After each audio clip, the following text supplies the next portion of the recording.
வணக்கம், நான் ஆனந்த். சூர்யா, பாபி டியால், திஷா பட்னானி, யோகி பாபு இவங்களாம் நடிச்சு டைரக்டர் சிவா டைரக்ஷனில் டிஎஸ்பி மியூசிக்கில் ரிலீஸ் ஆகிருக்க படம் தான் கங்குவா. இந்த படம் வந்து சோலோ ரிலீஸ்க்காக நிறைய டேட் வந்து போஸ்ட்போன் ஆகி ஃபைனலாக இன்றைக்கி படம் ரிலீஸ் ஆயிடுச்சு. இந்த படத்தோட ரிவ்யூ தான் இந்த வீடியோ. சூர்யா வந்து ஃப்ரான்சிஸ், கங்குவான்னு 2 கேரக்டர் நடிச்சிருக்காரு. இந்த ஃப்ரான்சிஸ்ங்கிற கேரக்டர் பார்த்தீங்க அப்படின்னா ரொம்ப வருஷம் கழிச்சு ஒரு ஸ்டைலிஷான சூர்யா சாரை பார்த்த மாதிரி ஃபீல் ஆகுது. சூர்யா சாரோட கெரியர் பெஸ்ட் ஒரு லுக் அப்படின்னா அது வந்து அஞ்சானில் வர ராஜுபாய் லுக்கு தான். அதுக்கு டஃப் கொடுக்குற மாதிரி இந்த ஃப்ரான்சிஸ் லுக் இருக்கு. தலையில் வந்து ஒயிட்டு டை அடித்து ஸ்டைலிஷான கோட்டு, ஒரு ஆளே வந்து ரொம்ப ஹேண்ட்ஸமாக ரொம்ப ரிச்சாக இருக்கிறாரு. அந்த ஒரு கேரக்டர் ரொம்ப ஜாலியாக ஒரு ½ hour வருது அந்த கேரக்டர்.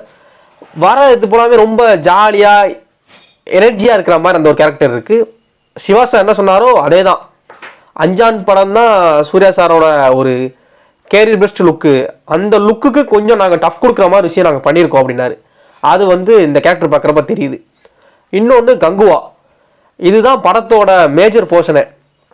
படம் ஒரு 2.5 மணி நேரம் அப்படின்னா அதில் 1/2 மணி நேரம் ஃப்ரான்சிஸ், அதுக்கப்புறம் ஃபுல்லாக 2 மணி நேரம் வந்து கங்குவாவோட வேர்ல்டு தான். அது வந்து ஒரு பீரியட் ஃபிலிம், கிட்டத்தட்ட ஒரு 1000 வருஷத்துக்கு முன்னாடி நடக்கிற கதையாக இருக்குது. 1000 வருஷத்துக்கு முன்னாடி கங்குவாங்கிற சூர்யா கேரக்டருக்கும் பாபி டியாலுக்கும் ஏதோ ஒரு போர்க்கால பிரச்சனை மாதிரி வருது, ஒரு போர் பிரச்சனை. என்ன எப்போவுமே பீரியடிக் ஃபிலிமில் பார்க்கறது தான், அப்படி ஒன்றும் புதுசாலாம் எதுவுமே இல்லை.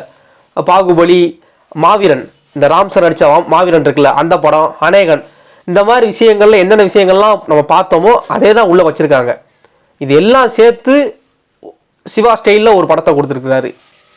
திஷா பட்னானி இவங்களை வந்து கிளாமருக்காக தான் படத்தில் நாங்கள் யூஸ் பண்ணியிருக்கோம் அப்படிங்கிறத டேரக்டர் வந்து ரொம்ப தெளிவாகவே சொல்லிட்டாரு.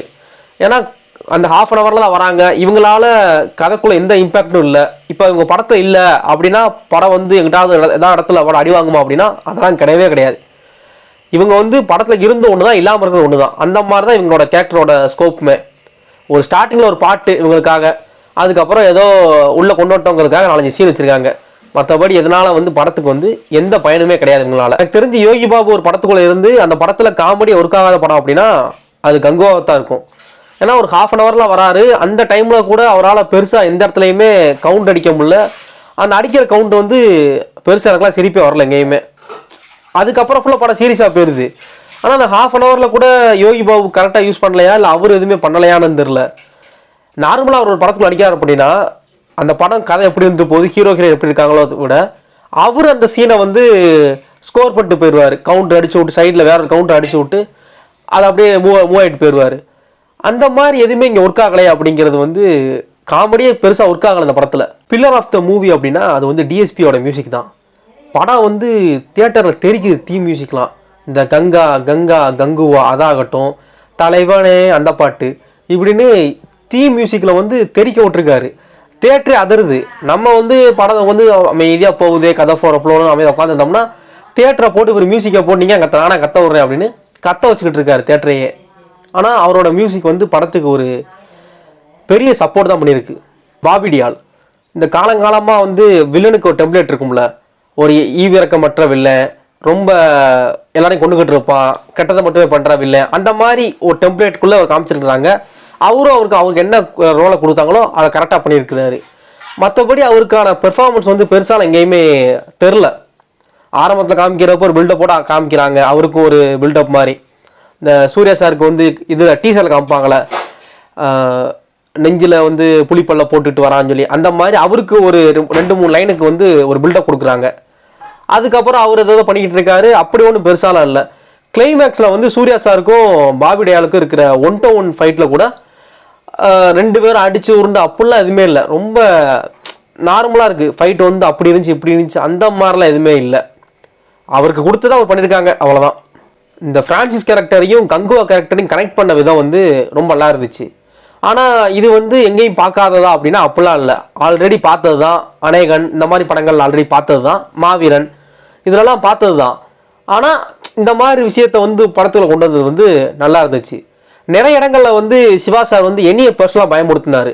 ஓப்பனிங்கே வந்து ஒரு பெரிய லாங் ஸ்க்ரீனில் வந்து ஒரு பையன் ஃபோட்டோ காமிச்சு ஏதோ தேடுற மாதிரி, நிறைய கம்ப்யூட்டர், ஒரு கண்ட்ரோல் ரூம் மாதிரி காமிச்சது, army dress, bullet proof jacket போட்டு கையில் கண்ணை வச்சுட்டுலாம் ஓடுறதெல்லாம் பார்க்குறப்ப அங்கே தான் நான் வந்துச்சு வீரம் படம், இது விவேகம் படத்துக்கு போனது அந்த இது. அது மாதிரி அங்கங்கே வர சில விஷயங்கள், அது மாதிரி படத்துக்குள்ளேயுமே வந்து ஒரு இடத்துல பார்த்தீங்க அப்படின்னா சவிங்க மொழியில் பேசுவாங்க. கங்குவா வந்து ஒரு கையில் ஒரு பிபி மாதிரி வச்சுக்கிட்டு அதில் வந்து ஊன்னு ஊதுவார். அவங்க ஊர்க்காரங்களும் ஊதுவாங்க. ஊதுன உடனே கங்குவா என்ன சொல்கிறான் அப்படின்னா, கங்குவா வந்து இப்போ ஒரு திட்டம் சொல்கிறான் அப்படின்னு. அது வந்து ஒரு பெரிய பிளானாக இருக்கும். அந்த பிளானை ஒரு பிபி மூலியமாகவே அவங்க ஊருக்கு சொல்கிறதெல்லாம் இன்னும் சிவா சார் வந்து பழச மறக்கலங்கிறது வந்து நமக்கு ரொம்ப நல்லாவே தெரியுது. படத்தோட டெக்னிக்கல் டீம் வந்து ரொம்ப ஸ்ட்ராங்காகவே இருக்குது. காஸ்டியூம் டிசைனர் தட்ஷா, கேமராமேன் வெற்றி, ஆர்ட் ஆக்டர் மிலன், இவங்க எல்லாருமே வந்து அவங்கவுங்க ரோலை வந்து ரொம்ப சிறப்பாக பண்ணியிருக்காங்க. அவர் ஆர்ட் ஆக்டர் மிலன் அப்படிலாம் இந்த ஒவ்வொரு கேரக்டருக்குமான அந்த ஸ்கெட்சு, கங்குவா போட்டு காஸ்டியூம் டிசைன் இப்படி தான் இருக்கணும், படத்தோட செட் ஒர்க்கு, அவர் கங்குவா கையில் வச்சிருக்கிற, கங்குவா சூர்யா கையில் வச்சிருக்க அந்த பெரிய கத்தி வால் மாதிரி இருக்கிற அந்த விஷயம், பாபிடியால் கையில் வச்சிருக்க அந்த அவரோட கத்தின்னு சொல்லி ஒவ்வொன்றையும் டிஃப்ரெண்ட் பண்ணது. அங்கங்கே சில இடங்களில் வர அவங்க யூஸ் பண்ணுற வெப்பன் இதெல்லாமே வந்து அந்த 1000 வருஷத்துக்கு முன்னாடி அப்படின்னா கல்லாலான ஆயுதம் தான் வச்சுருப்பாங்க, அது இப்படி தான் இருக்கணும் அப்படிங்கிறத டிசைன் பண்ணது, ஒவ்வொருக்கும் டிஃப்ரெண்ட் காட்டினது எல்லாமே ரொம்ப நல்லாவே இருந்துச்சு. விஷுவலாக பார்க்குறப்ப வெற்றியோட சினிமோட்டோகிராஃபி அதெல்லாம் சான்ஸே இல்லை. இந்த டீசர் ட்ரெய்லரில் காமிக்கிற அந்த முதலையை தூக்கிட்டு ஒன்று நிற்பார்ல சூர்யா சார், அந்த சீன் ஆகட்டும். அப்புறம் சூர்யா சாரோட லொக்கேஷன், அந்த பெருமாச்சிங் கிராமங்கிற அந்த கங்குவாவோட ஊரே வந்து ரொம்ப க்ரீன் ஏரியா, அந்த லொக்கேஷன் ரொம்ப நல்லா இருந்துச்சு. அதுக்கு ஆப்போசிட்டில் அங்கிட்டு பாபிடியாலோட ஊரான அரவாச்சியோ அரவக்குறிச்சியோ சொல்லுவாங்க, அது வந்து ஃபுல்லாக கலர் டோன் வந்து ரெட்டாக காமிச்சு, கலர் டோனில் கூட சிவா சார் வந்து வித்தியாசம் காட்டியிருக்காரு. இங்கிட்டு வந்து பெருமாச்சி கிராமம் வந்து ஒரே க்ரீன் ஏரியா, ரொம்ப பசுமையாக இருக்கிற மாதிரி, அங்கிட்ட அவங்க வந்து ரத்தம் ஒரு ருத்லெஸ்ஸாக இருக்கிற மாதிரி காமிச்சு அப்படின்னு சொல்லி கலர் ஒரு பல வர்ணங்களில் கூட அவர் படத்தை கன்வே பண்ணியிருக்காரு நமக்காக. அப்புறம் பல பேர் அவளோட காத்திருந்த அந்த கேமியோ ஹீரோ யார் அப்படிங்கிறது தான். ஒரு பெரிய ஹீரோ வந்து கேமியோ பண்ணியிருக்காரு.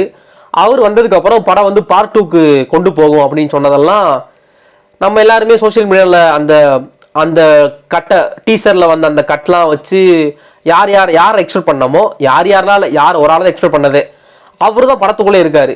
அது எந்த இடத்துலையுமே நம்மளை வந்து என்னைய வந்து சர்ப்ரைஸ் பண்ணவே இல்லை. நம்ம ஒரு ஆல்ரெடி எதிர்பார்த்தது தானே, இவர் தான் வந்திருக்காரு. இப்போ நான் எதிர்பார்த்தது ஒரு ஹீரோவை உள்ள வந்து சிவகுமார் சார், சூர்யா சாரோட அப்பா சிவகுமார் இருந்தா அது வந்து எனக்கு ஒரு பெரிய ஆச்சரியமா இருக்கும். நான் எதிர்பார்த்தது இந்த ஹீரோவை தான், அவர் தான் அங்கேயே இருக்கார் அப்படிங்கிறப்ப பெருசாலாம் அது ஒன்று என்னைய வந்து ஆச்சரியப்படுத்தலை. அது மாதிரி அந்த சஸ்பென்ஸுமே பெருசாக ஒர்க் ஆகலை. படத்தோட ஸ்க்ரீன் பிளேல வந்து எந்த இடத்துலையுமே ட்விஸ்ட் அண்ட் டர்ன்ஸ்லாம் அப்படிலாம் ஒன்றுமே கிடையாது. இது ட்விஸ்ட், இது டேனு, அப்படி இருக்கு இப்படி இருக்கு, நம்மளை வந்து சீட் எட்ஜில் உட்கார வச்சு கொண்டு போகுது, அதெல்லாம் கிடையவே கிடையாது. ஓவரால் ரிவ்யூ என்ன அப்படின்னா, இந்த படம் வந்து 1000 கோடி அடிக்குமா அடிக்காதா அப்படின்லாம் சில கேள்விகள் இருக்குல்ல. நிச்சயமாக இந்த படம் 1000 கோடி அடிக்காது. ஒரு நல்ல கலெக்ஷன் பண்ணணும்னு நம்புகிறேன். ஏன் அப்படின்னா படம் வந்து ஒரு தமிழ் படம் வந்து அதிக லொக்கேஷனில் 628+ லொக்கேஷன் ரிலீஸ் ஆன படம் ரெண்டாவது இந்த படம் தான். ஃபஸ்ட்டு 2.1 நினைக்கிறேன், ரெண்டாவது கங்குவா. அப்படிங்கிறப்ப நெக்ஸ்ட் வீக் வரைக்கும் ஒரு ஓடிச்சு அப்படின்னா ஒரு நல்ல கலெக்ஷன் பண்ணோம். ஆனால் அது 1000 கோடி வரைக்கும் இருக்குமான்லாம் சான்ஸே கிடையாது. அது மாதிரி இந்த படம் வந்து கம்பேக்கா அப்படின்னா சிவா ப்ரோ கம்பேக். ஏன் அப்படின்னா லாஸ்ட் படம் அண்ணாத்தைக்கு அப்புறம் எந்த படம் இருந்தாலுமே அது கம்பேக் தான். அப்படிங்கிறப்ப அண்ணாத்தை கம்பேர் பண்ணுறப்ப இந்த படம் வந்து ஷிவா சாருக்கு வந்து கம்பேக் தான்.